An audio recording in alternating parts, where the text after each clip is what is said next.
Pertama, kami mengapresiasi setinggi-tingginya Majelis Hakim Pengadilan Negeri Jakarta Timur yang memeriksa perkara Haris Azhar dan Fathia Maulidiyanti.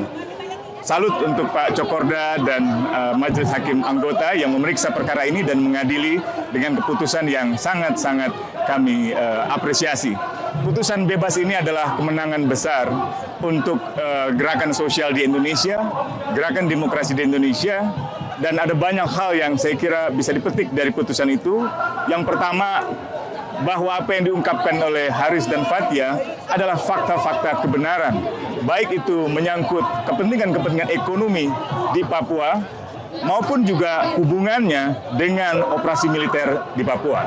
Yang kedua, putusan Majelis Hakim tadi juga menegaskan bahwa justru yang harus disoroti adalah konflik kepentingan atau benturan kepentingan seorang pejabat negara di dalam melaksanakan tugas-tugasnya yang juga masih membawa kepentingan-kepentingan pribadi, bukan kepentingan negara. Yang ketiga, ini juga pesan kepada para aktivis di seluruh Indonesia, di Papua, di Maluku, di Sulawesi, di Nusa Tenggara, di Kalimantan, di Sumatera, di Jawa, di Bali, untuk tidak gentar melawan upaya-upaya kriminalisasi atau intimidasi yang dilakukan oleh pejabat-pejabat publik yang terindikasi melakukan pelanggaran hukum, konflik kepentingan, dan juga misalnya korupsi atau pelanggaran hak asasi manusia dan pengerusakan lingkungan.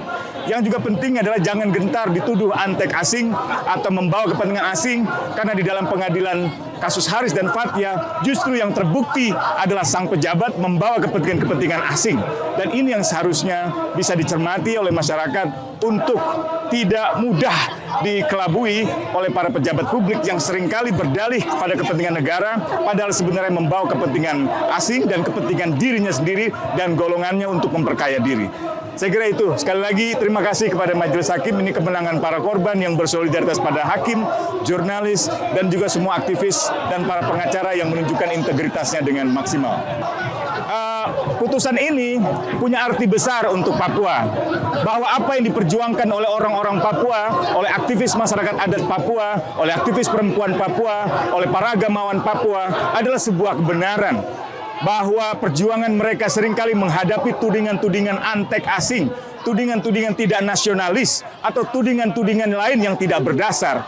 Pengadilan negeri hari ini membuktikan bahwa apa yang terjadi di Papua yang seringkali disuarakan oleh para pemimpin adat, pemimpin perempuan, pemimpin agama adalah sebuah kebenaran. Dan Haris juga Fathia adalah penyambung lidah dari apa yang mereka perjuangkan di Papua. Karena itu harus ada koreksi besar dari negara, dari pemerintah pusat dalam pendekatan kebijakannya di Papua. Baik itu pendekatan ekonomi yang cenderung hanya mengeruk kekayaan alam di Papua untuk kepentingan Jakarta atau kepentingan modal asing, maupun juga pendekatan kebijakan keamanan yang sudah begitu banyak menjatuhkan korban, baik itu warga masyarakat sipil maupun juga aparat keamanan.